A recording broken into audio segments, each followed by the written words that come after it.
Hi, everybody. I'm going to just wait a minute or two while folks are getting let in.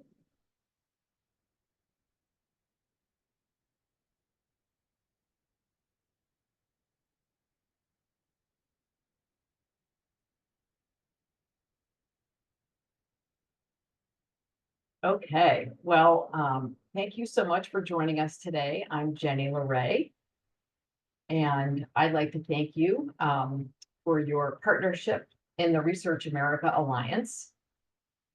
If your organization is not a member, I hope you'll reach out to a member of our membership team, and their email is in the chat.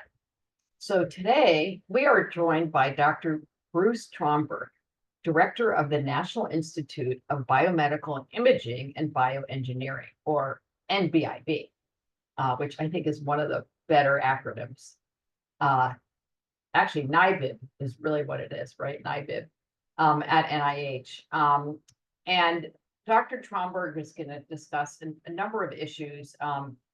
What I love about his institute is it's really different than many of the institutes at NIH because engineering is really at the heart of a lot of what they do. And medical technology is what they're very focused on. So as usual, please type your questions into the Q&A box or chat. We'll get to them during the audience Q&A. We also really got a lot of pre-submitted questions too, which we appreciate. So thank you so much for joining us, Dr. Tromberg. I'm going to turn it over to you. Thank you so much, Jenny. And I'm just going to jump right into it because as the director of the Engineering Institute at the NIH, I have a lot of slides, hopefully not too many, and hopefully they're interesting. So I'll share my screen and we'll get going. And you referred to engineering and medicine partnerships, and that's really the fundamental focus of our institute, building those partnerships, building them across other institutes and centers and all across government and private sector. So we're kind of in the middle of technology development. And I'll try to explain a little bit also about the origin of the institute, because it's a bit unusual at the NIH to find an engineering focused institute, and it really took some time for this to emerge. Through the 90s, various groups, radiologists and bioengineers were trying to create an institute that could be dedicated to technology development and not require a biologic hypothesis to get funding from the NIH. And in 2000, President Clinton signed the law, the Public Law 106-580, that's our creation story, into existence. And this was really one of the last things that he did in his presidency. You can see the date here of House Resolution 1795. It is December 29th, 2000. And I like to highlight some of the language in this. It's really very forward-looking. It was written in the mid to late 90s by coalitions of imaging scientists and engineers working together to try to help people understand that basic research in imaging, bioengineering, computer science, informatics, and all these related fields are really critical to improving healthcare, medicine, driving discovery. But at the time, people recognized, and certainly we still recognize this, that they're kind of different from the research primarily in molecular biology or biologic and medicine techniques on which the NIH was really founded and established. So in this quite visionary document, it says, to ensure the development of new techniques and technologies for the 21st century, these disciplines require an identity and research home at the NIH that's independent of the existing institute structure. And I have in the middle a graph that shows you the amazing growth that's happened in our field. And many of you are probably familiar with this.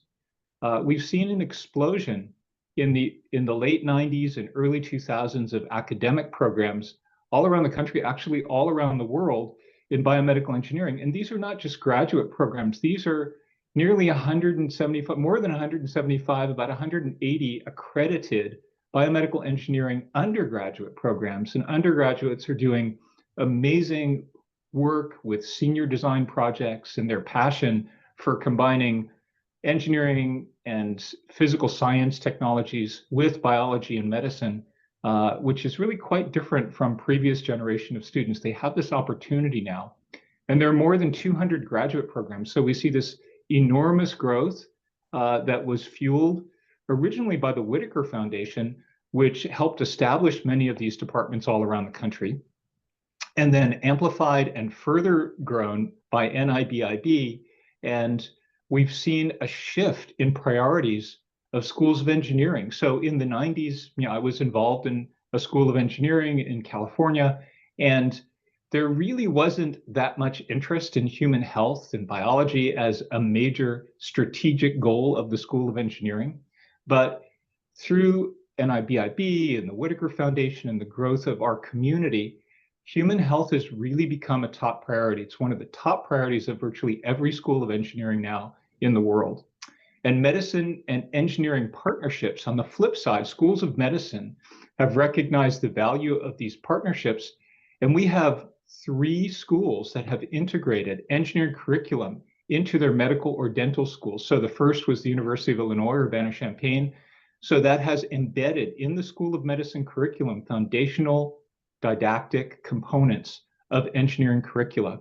Texas A&M University, which the founding director of NIBIB, my predecessor, Rod Pettigrew, left to establish a physician year program at Texas A&M, where students graduate with masters in engineering. It specifically recruits engineers and physical scientists to come into these programs, and the dental school at Columbia. So there's been an enormous amount of innovation, entrepreneurship, and growth. And diversity, one of the really big stories is that schools of engineering all around the country have substantially greater enrollment of women in their programs in every department, which historically had been sort of in the 10 to 20% range. In bioengineering, it's now in 50% and more in many of our institutions all around the country. And this is moving up through the academic ranks in terms of faculty and leadership in schools of engineering. So it's really been a very important driving force and community that's grown. So where are we at the NIH? And this is, engineers like block diagrams, and this is my own personal block diagram view of the NIH. Of course, I put NIBIB in the center. Engineering and imaging technologies are really quite essential to everything that's right in the mission of all the institutes and centers. It helps drive discovery. We're one of the few institutes that really allows you to focus on technology development for its own sake, but we partner with virtually every institute and center, develop collaborations in order to drive and advance these technologies in application-oriented ways. So I also am proud and very excited always to point out that Dr. Bertinoli, the director of the NIH, who was just appointed last year, the first surgeon and only the second woman to be director of NIH, was an undergraduate chemical engineer. And really her approach, her excitement about this kind of contribution to all of medicine is a really big positive development for us at NIBIB and for our entire community of bioengineering and technology development. So what is it that we do? This is a kind of iconography, a visual way of helping explain what bioengineering and bioimaging areas we focus on. And it's really a reflection of what our community is doing and also generally how our programs are organized. So we support engineered biology, which really ranges from what we would call microphysiologic systems, or putting living systems on abiotic systems like chips, and building them and looking at how those multicellular or organ-like organotypic systems will emulate the actual living system. And there are a variety of different approaches and uses for that. We also focus on reprogramming cells, so thinking of cells almost like integrated circuits and really reducing those circuits to fundamental switches. So instead of a transistor, we look at transcription factors. And so it's possible to, with synthetic biology approaches, hijack or change the programming functions of cells in multicellular systems. We support sensors and point of care technologies. These can be wearable, implantable. They can be based on bioelectronic interactions, bioacoustic, biophotonic types of interactions. They can be delivered to you in your home, like in vitro diagnostics, as we've seen with the pandemic. They can also be delivered very efficiently in point of care systems where people will need them in healthcare deserts and so forth. We also support big physics and small physics imaging. So rather than taking the physics to the person, you bring the person to the physical device. So you can sort of typically think of these as imaging devices like MRI, PET, positron emission tomography, and other types of approaches. But there's really a renaissance going on in these areas, and we have illustrated here Mike Garwood and others who are developing personalized MR techniques like a head-only MRI, where potentially you could move around, it's quite portable, relatively lightweight, and provides information quickly and inexpensively that could be deployed, again, in point-of-care settings. We also support therapeutic systems, so the delivery of energy into the body with implantable devices or non-invasive devices, the activation of molecules or particles inside the body with that energy to specifically inactivate or destroy or alter tissue composition for a therapeutic effect. And then we do data science, modeling, and computation. So this has been one of the foundational features of what engineering and physical scientists do. Virtually all of these technologies have what we might refer to as digital twins, whether it's a digital twin of the device itself or a digital twin of the human or living system that is interacting with the device. And so we develop related modeling and computational approaches to emulate or simulate those devices and extract information that can be more powerful from the kinds of measurements that we might make. So I just want to emphasize, NIBIB, you don't have to have a disease focus. So we encourage people to come to us with technologies that they're very passionate about and want to develop, continue to de-risk, and then work with our collaborators to bring them to bear on hard problems in biology and medicine. So what's been the impact of this all across the NIH? This is a figure that, I'm pretty excited to see, and we always track it every year. It helps us understand how other institutes and centers are responding to this kind of technology development. So NIBIB has about 1% roughly of the total NIH budget. But as of 2023, if you look at bioengineering, which is a kind of catch-all phrase that covers many aspects of technology, including imaging, we see about 15% of the entire NIH budget is now spent on bioengineering. That's over $7 billion in 2023. So NIH truly is a technology-based institute. I know that many people think, well, DOD, DOE, NSF are primarily focused on technology, but NIH makes really important and very large-scale types of investment in the development of technology. And much of this was overseen during the tenure of Dr. Collins. You can see this rate of increase in terms of allocation of funds to bioengineering is growing at more than twice the rate of the increase in the NIH budget. So, of course, we like to joke a little bit that in about 30 years, 100% of the NIH budget will be dedicated to bioengineering. I probably won't be around, but some of you may, and hopefully we'll see that that's the case. So many of the programs at NIBIB were really dramatically affected by the pandemic, and I'd like to tell a story of a couple of them and some lessons learned and some accomplishments from those programs. So when really things began to roll out and the pandemic was declared, Dr. Collins brought all the institute directors together and really made us have a very intense conversation, very much focused on what we could do within our institutes uniquely to contribute to the hard problems that were presented. And at NIBIB, you see our iconography here with bioengineering and bioimaging. We said we can really make unique contributions in imaging and artificial intelligence, in vitro diagnostics, and digital health platforms. And this led, through our collaboration with other institutes and centers, to a major pandemic response in two areas: a program that we call RADx, Rapid Acceleration of Diagnostics Technologies, and a program called MIDRIC, or Medical Imaging Data Resource Center. So I'll tell you first a little bit about MIDRIC. This came about as a result of the urgent demand.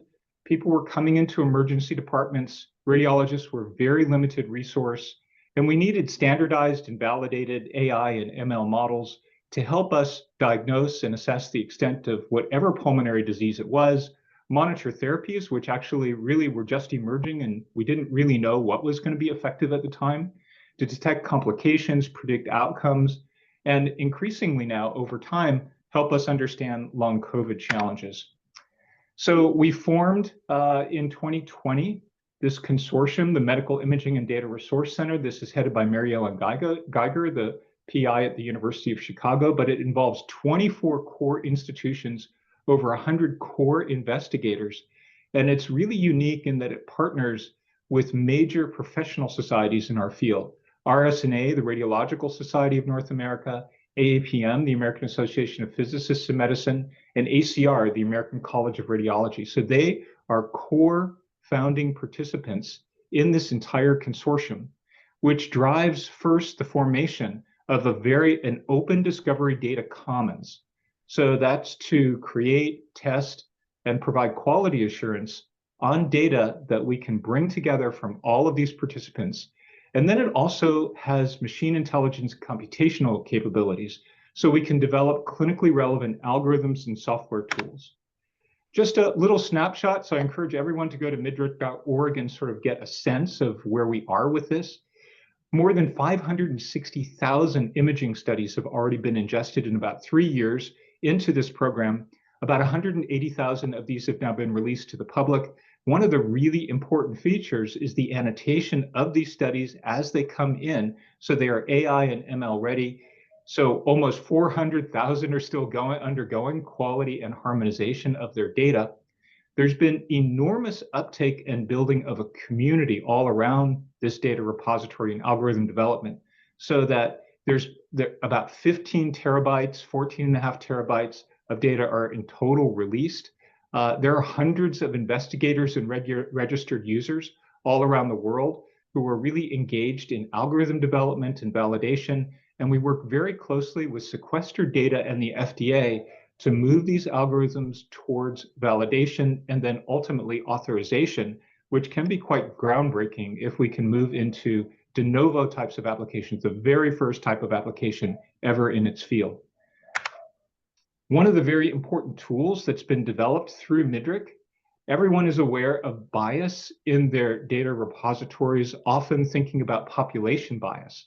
But MIDRIC has identified a few dozen sources of bias in both the data collection, the data preparation, the development of models, the evaluation of models, and how they're deployed. And I really encourage everyone to look at these bias awareness tools. They're not just for imaging, they're for any AI-based database that you're trying to form.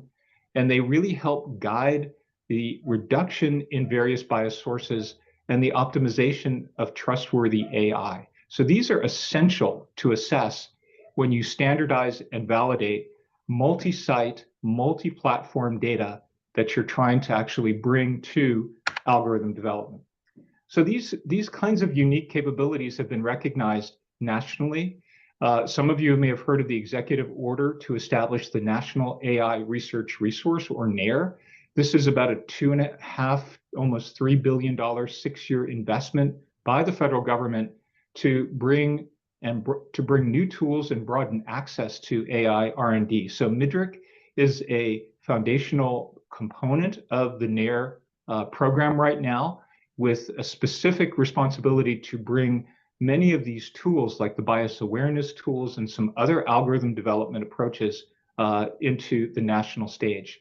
It's also part of ARPA-H's Biomedical Data Fabric. This is another national infrastructure to help advance trustworthy AI in healthcare. This has allowed us to switch our emphasis from COVID and take all of the work that we've done in COVID and bring it towards cancer to deploy very unique tools and resources.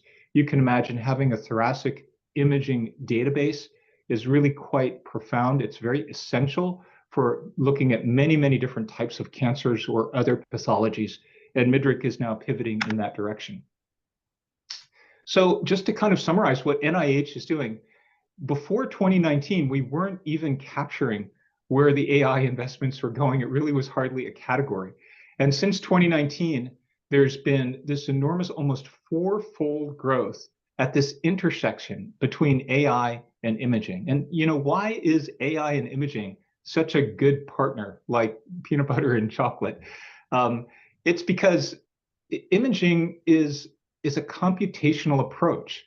You can't make an image without doing some sort of math. We need modeling and data science for rendering the information in 3 spatial dimensions plus a 4th time dimension. And AI is fundamentally a statistical method. It takes that rendering and potentially can improve the information. It can help us extract something that might have been invisible prior. We also have a DICOM standard in imaging, and allows us to ingest very large data sets and train these models as in the MIDRC database. And when we combine physics models, which we're really used to in imaging, and that's how we typically form images, along with AI, we can do contrast selection and contrast enhancement and segmentation to reveal these invisible structures and get explainability. We can do segmentation and have physicians really act on that information.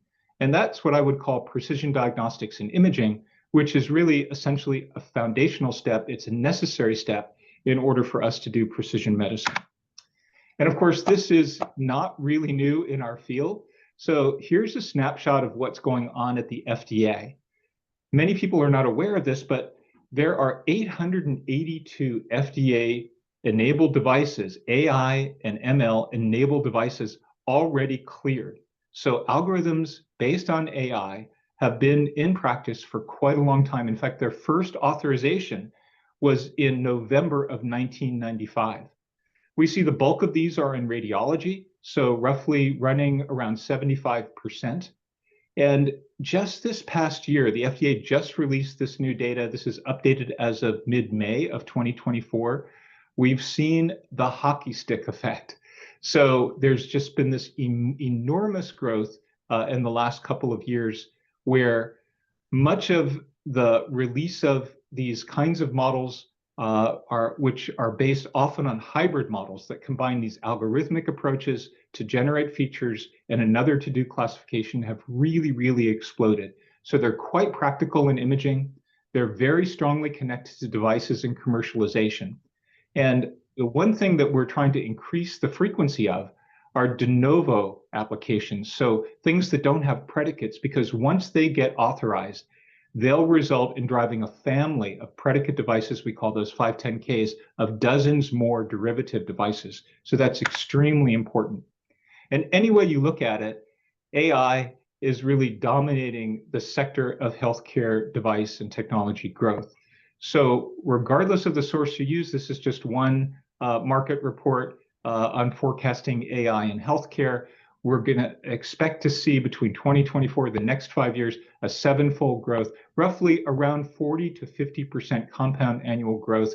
And this is really reflected in our NIH investments and in all of these algorithms that are going through the FDA authorization and approval process. So I want to show you a couple of examples. I kept talking about seeing the invisible, so I want to show you a few examples of seeing the invisible. I think everyone is familiar with ultrasound. If you look at this panel of a thyroid image, on the top, we see a normal thyroid. On the bottom, we see a malignant one. But all the way on the left, you see these grayscale images. And it's really difficult to get unique information content. I've dotted a circle around where the possible suspected lesion might be. But when we apply a combination of computational models that account for how ultrasound propagates through biologic tissues and AI techniques to be sensitive to the vascular structures within those tissues, we begin to see the emergence of a complex vascular structure which can be classified as being different when it's malignant versus benign. So this is a malignant thyroid versus a benign thyroid. We see demos of this now in kidney, liver, and breast tissue in addition to thyroid. So this is a way to be able to take information that comes from existing instruments and devices and add some computational approaches in conjunction with AI to be able to see things that previously had not been seen before. Here's an example in imaging in ophthalmology, optical coherence tomography. Some of you may have noticed that this technology was the recipient, or the investigators, Jim Fujimoto and colleagues, received the Lasker Prize and the National Medal of Technology for OCT just this past year. So this particular example combines OCT with a technology that comes from astrophysics called adaptive optics and artificial intelligence to optimize information content, reduce noise, and maximize contrast. So in the center of the image, you see an entire adaptive optics OCT volume of the retina. And then you see decorated around that central image. So if you look in the upper left, you'll see capillaries in the eye. Those are individual capillary structures that can be extracted. On the upper right, you can see retinal nerve fiber bundles, and you can see arrows that are pointing specifically to these very, very small bundles. As you go down around clockwise, you can see the ganglion cell layer. So there's a mosaic of somas of cellular bodies. You can see composite images. If we move to the left, you can see individual cells in the retinal pigment epithelium. And then you can see the photoreceptors. So rods and cones, individual photoreceptors in a human being, in their eye, while they're breathing and moving. And this is all because of this combination of really sophisticated hardware that comes from adaptive optics, as well as the kinds of image processing and artificial intelligence that we can do to reduce noise and optimize signal. And I just always like to sort of magnify this image. Individual photoreceptors is kind of astounding to see that in individual patients that are breathing and moving. Kind of the last example I wanted to show you is how we're combining really big physics types of approaches, particle physics and AI, for whole body PET imaging. On the right, you see a structure. Some of you may have run into the Large Hadron Collider if you're fans of the Higgs boson. This is where those kinds of investigations are ongoing. So that's a detector that's in the Large Hadron Collider, and it bears actually extraordinary similarity to a positron emission tomography device developed by Simon Cherry and colleagues at UC Davis. That's a whole body PET scanner. It actually has about the same number of crystals and photodetectors and electronic channels as that giant detector in the LHC, but its mass is about 1/10. And it has this massive parallelization of all of these components inspired by the LHC, along with these kinds of algorithms to extract information. So the really big accomplishment of this, if you've had a PET scan or know of PET scans, it can take 45 minutes to an hour to do an entire PET scan, and you can't see how all the different parts of the body are connected. In this device, a total PET scan takes 7 minutes. You can see not only all of those structures in the body, but every second you can see an update of contrast. So this is unprecedented. 7 minutes to form a full body scan. And then you can see the relationship between the distribution of contrast agent in various compartments in the body. Use those kinds of assessments or analyses to understand the relationship between different organs and disease states in a really unprecedented, never before seen kind of way. So these are those updates that you can see with that scanner. All right, I'm going to switch gears now into in vitro diagnostics and digital health. This was our RADx Tech program, which was really developed to meet an urgent national need for COVID diagnostics.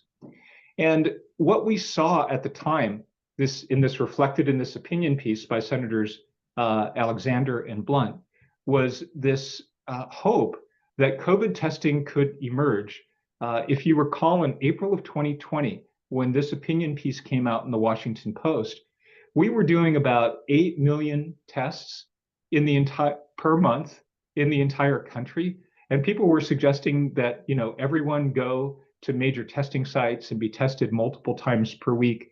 And what we thought was, we can do better from a technology point of view. We can have point of care tests that are powerful. We can actually make tests that go into people's homes to empower people to be able to do that on the spot when they're symptomatic, and then really manage their own lives in response.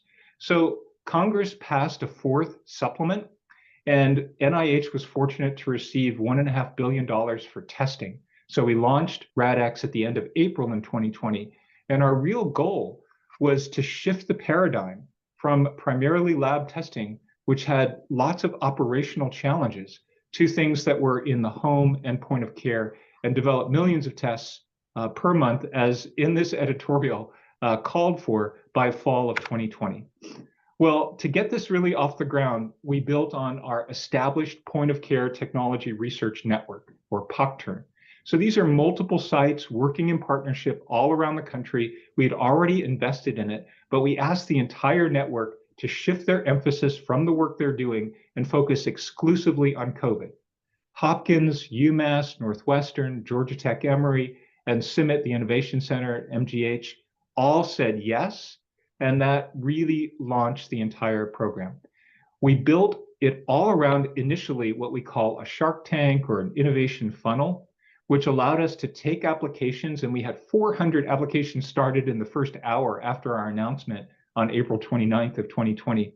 We ended up having well over 1,000 applications in multiple rounds of our innovation funnel. But one of the unique features that we built in, a couple of structures. One, partnering with nonprofits, VentureWell and Biocom, to be able to deliver resources to investigators quickly at the time scale that was really, really necessary in order for us to get projects moving quickly. So we couldn't operate on the normal NIH granting timescale. So we had to create different process innovation approaches in order to solve that problem. But second, we had to know what to invest in.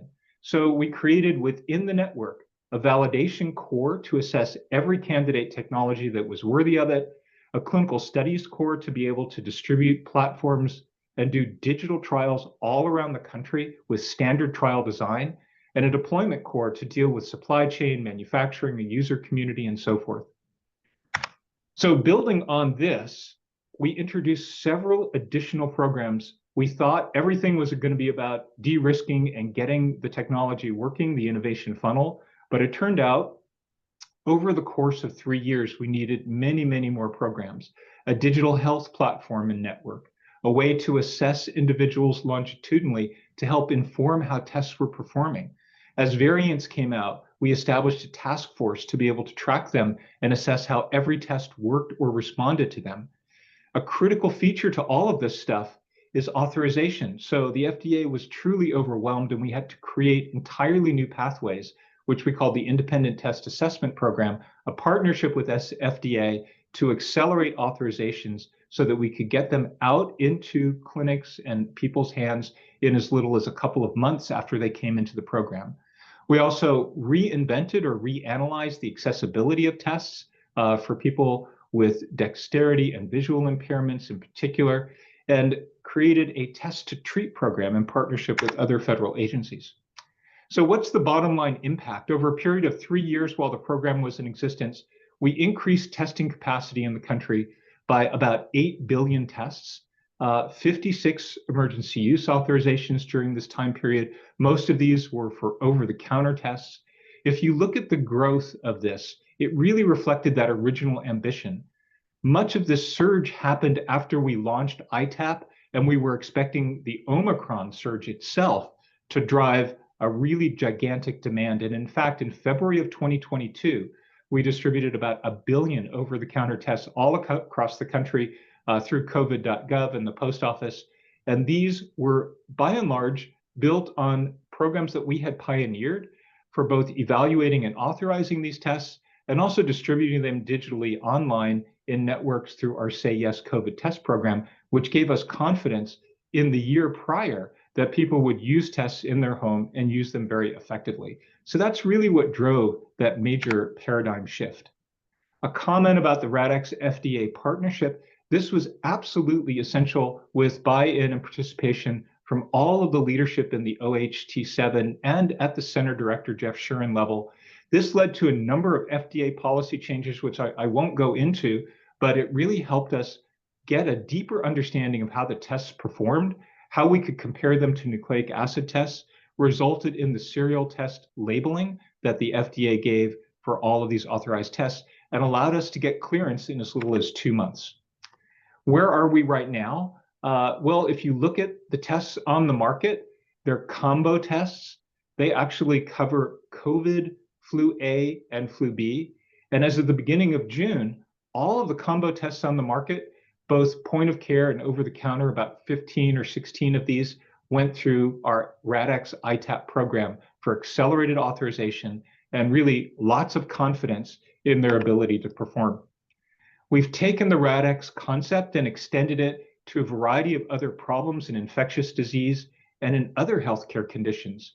So we're looking at multiplex tests in STIs that are based on mpox tests. So these are swab-based lesion tests that can be done at the point of care. At the end of June, we're hopeful that we'll be able to announce the first point of care Hep C diagnostic. It's a nucleic acid diagnostic that uses a finger prick of blood. So keep your eyes open for that. That's going to be a very, very exciting development and potentially be combined with treatment to cure Hep C of the 3 or 4 million people in the country. We've also added additional technologies with partners all across the NIH in fetal monitoring, neurotechnologies, maternal health, and endometriosis technologies. And I'll just give you a little bit of eye candy for some of these. In neurotechnologies, this is part of the Blueprint MedTech program. Some of them that we're supporting on the left. This is a personalized device that can achieve high-resolution recordings of neural activity using what we call functional near-infrared spectroscopy in combination with EEG and ultrasound. Ultrasound has the ability to deliver a therapeutic stimulus. So this is under development and commercialization. This can apply to a variety of different conditions in mental health, addiction, and this application space is being explored currently and supported. Also, we're supporting a variety of different approaches for treating pain. This is one example. It's a non-addictive treatment for neuropathic pain. And again, it uses low-intensity focused ultrasound modulation directed towards the dorsal root ganglia in order to achieve its result. In terms of maternal health technologies, similar focus on more personalized devices that can go into either point of care or home. They span from app-based devices like this in the upper left, a way to really rapidly, using an app and the camera on your phone, assess your state of anemia, progression, or regression. There are a variety of different wearable devices that look at hemorrhage, blood pressure. There are digital health devices that can help understand postpartum depression and coordination of care. And even in vitro devices, looking at urinary tract infections that can occur in the postpartum period. So let me try to summarize all of this. We're really at a very unique time of technology convergence in imaging, in vitro diagnostics, engineered biology, and artificial intelligence. And there have been some critical drivers of this convergent technology during the COVID pandemic. Many of these platforms for nucleic acid testing and rapid antigen testing have emerged under pressure during those times with really unique capabilities.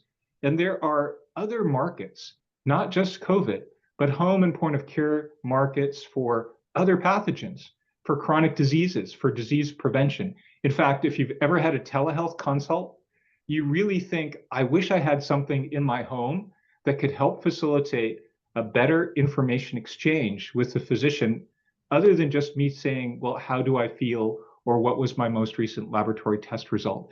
So this can help drive the test to treat paradigm in healthcare deserts, and it can help make telehealth even more powerful.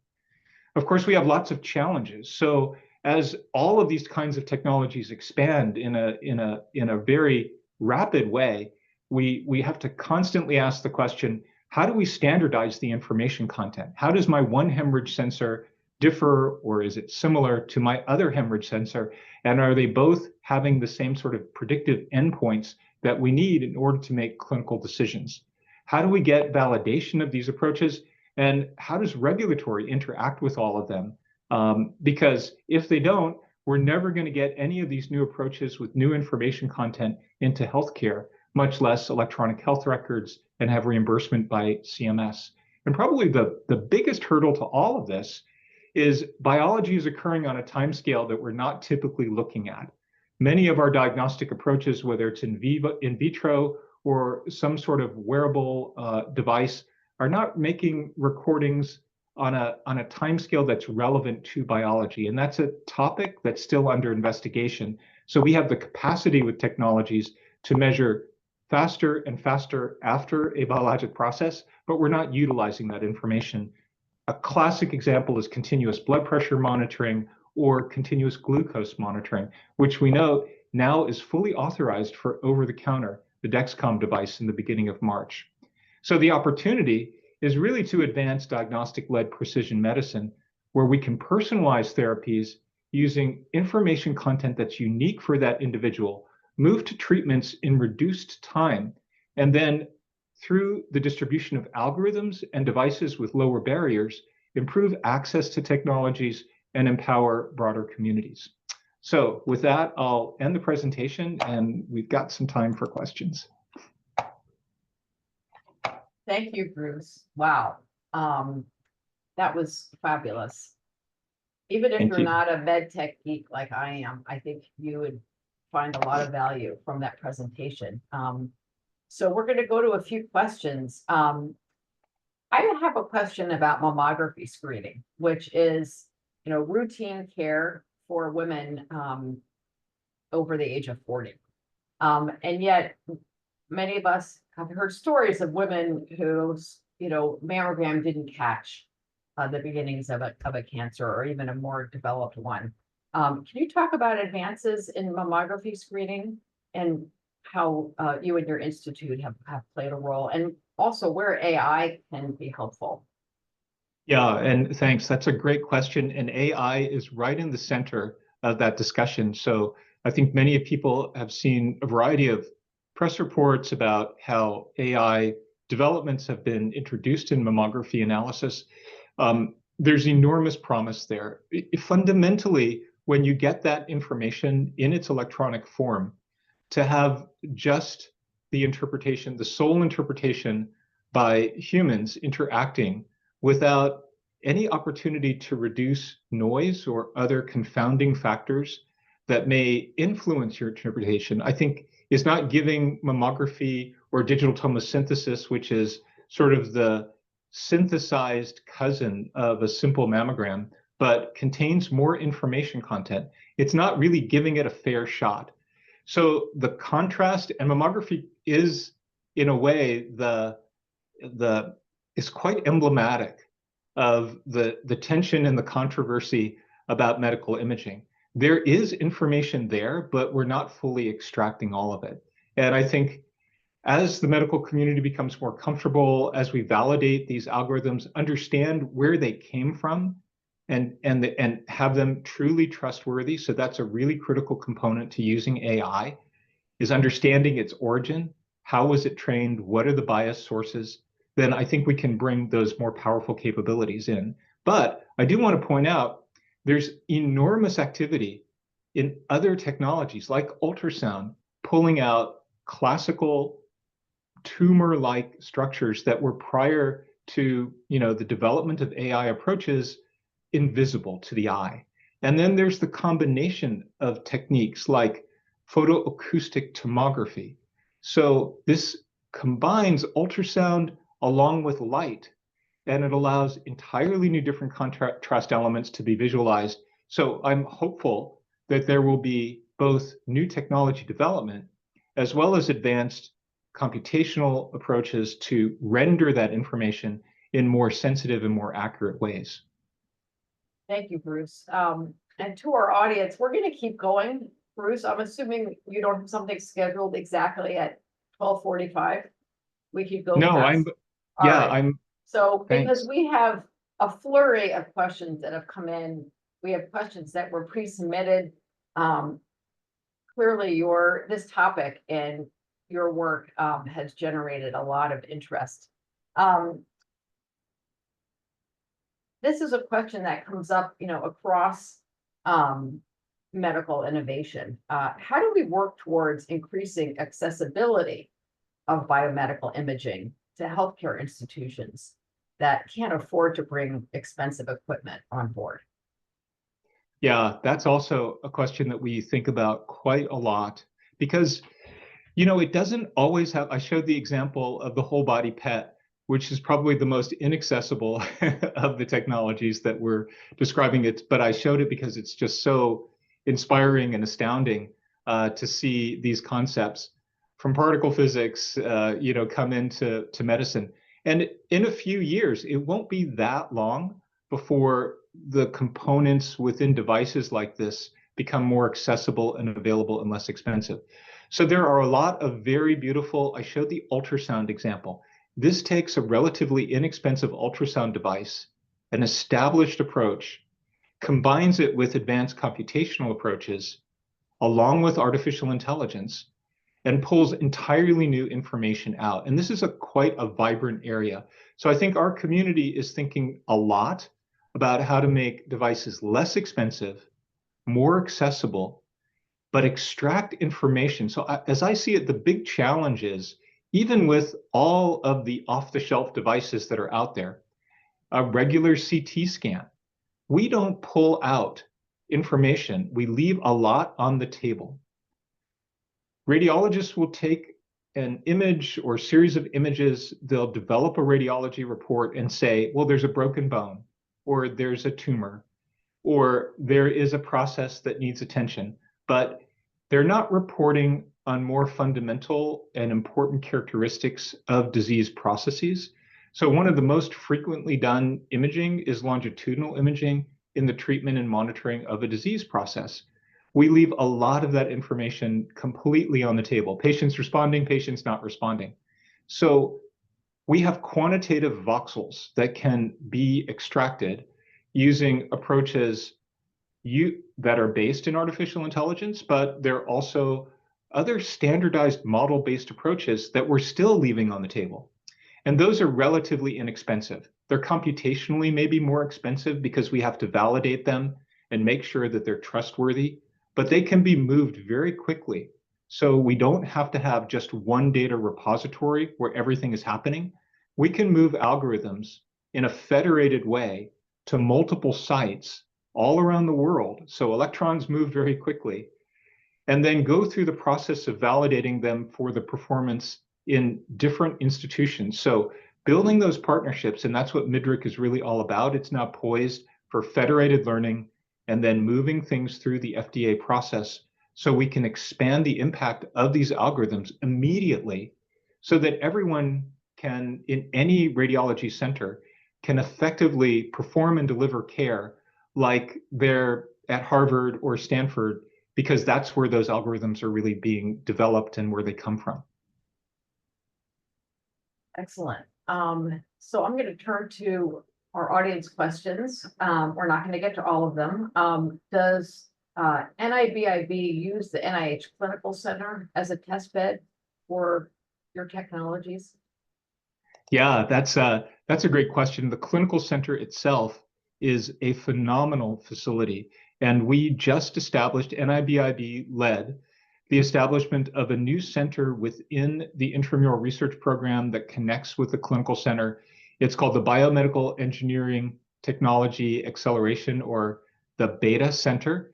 And it brings together a lot of the people throughout the NIH who are really interested in imaging and technology development. And we're hopeful. We have a new director, Dr. Manu Plott, who we recruited from Georgia Tech. He's a biomedical engineer. We have about 80 or so affiliated members now of the Beta Center, and that is exactly the goal. So there are a lot of little collaborations going on. In fact, I have a laboratory and I work really closely with the clinical center. We have more than a dozen clinical protocols in the technologies that I develop, which look a lot like the ones I just talked about. And you know, it's a very unique opportunity for us to bring these kinds of efforts to the clinical center, which works on so many really important problems into such a unique facility. So yes, we're very engaged with the clinical center. Great.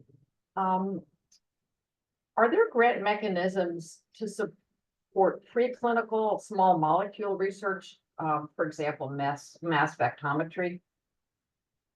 Yes, I would say from the more fundamental basic science aspects of what we do, NIGMS, the National Institute for General Medical Sciences, supports more of those. I think there's a lot of commonality between our interests, and NIGMS supports quite a lot of mass spec.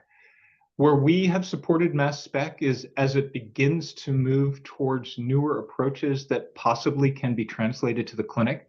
For example, there's an enormous amount of activity in looking at the contents of exhaled breath and understanding metabolic states, which ultimately the analysis after you breathe into a canister goes into a mass spectrometry device or some sort of mid-infrared spectroscopy device and uses AI-based algorithms for the identification of a disease versus not a disease state or a response to therapy. So we tend to support more of those kinds of things, whereas NIGMS and also NCATS would support more of the basic science and drug discovery types of approaches. Animal models were kind of in between. So if those animal models are really advancing the technology, portable miniaturized mass spec that can be used and deployed in the field, that's more of something that NIBIB might support. That's helpful. Thank you so much. One of our audience members wants to thank you for all you're doing and all you did in terms of saving lives during the pandemic. And they're wondering, for the next pandemic, will you work with CDC from the very start on at-home and point-of-care testing?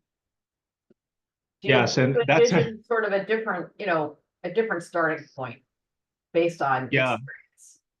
Yeah, no, that's such an important question. And it's probably one that I talk about roughly every day. There's this ongoing conversation that we have, and we are part of various multi-agency groups that have assessed how we responded and have ongoing structures of partnership that we are maintaining with bylaws and organizational components so that we can respond to the next challenge and the next challenge. And CDC, we worked with from the beginning, but it took a while to really coordinate. In fact, we worked with CDC, FDA, ASPR, DOD. So we came together immediately quite quickly. But everyone's perspective was a little bit different. And certainly CDC, as where their experience in epidemiology and public health really was centered around laboratory tests. And our experience was around diagnostics that could be portableized and move into people's homes. It took a while for us to kind of converge and really understand how they could be quite complementary. And we are now very much coordinated. We launched the Say Yes COVID test program with CDC, the Test to Treat program with CDC. So we have lots and lots of ongoing collaborations. What we're hopeful for is that we can keep some of these activities going through building partnerships. And one of those is with CDC. They've actually invested in other RADx efforts for STIs and for Hep C. So they've put resources into these programs so that we can bring new testing technologies, diagnostic technologies to point of care and home. And by doing this, building these partnerships, we'll be ready for the next pandemic because we'll have a kind of warm base support for the development and partnership of many of these technologies. Terrific.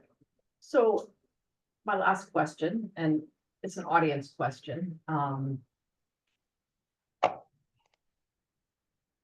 going to phrase it a little differently, but it's a terrific question, which is that there are many benefits to at-home testing. But one of the downsides is capturing the data to inform epidemiology, right? Where is the epidemic moving and how quickly, et cetera. Are you involved in figuring out how to capture the at-home data so that it can be used, by the public health community in following the disease?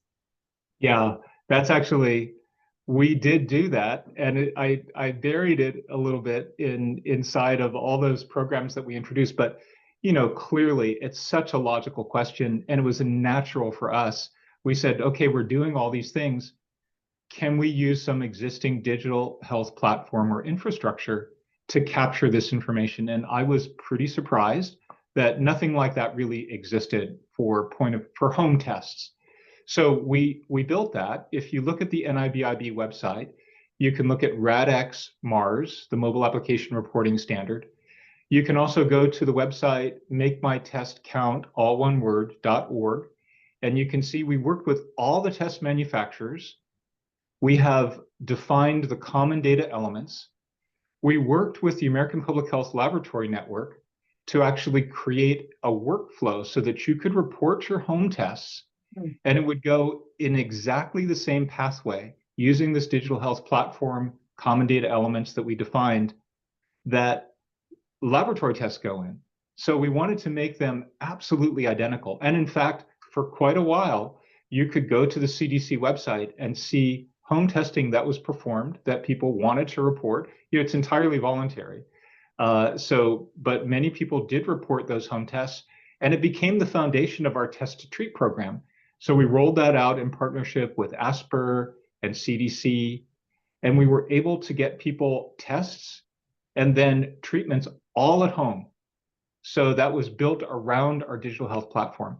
So we built it because we felt, okay, if everybody doesn't want to use it now, the highway will need to exist for the future. So it's there, and we're hoping that it can be a foundational component. I think the big barrier to its adoption currently is whether or not laboratory tests are in there because they're part of the electronic health record and part of the CMS reimbursement system.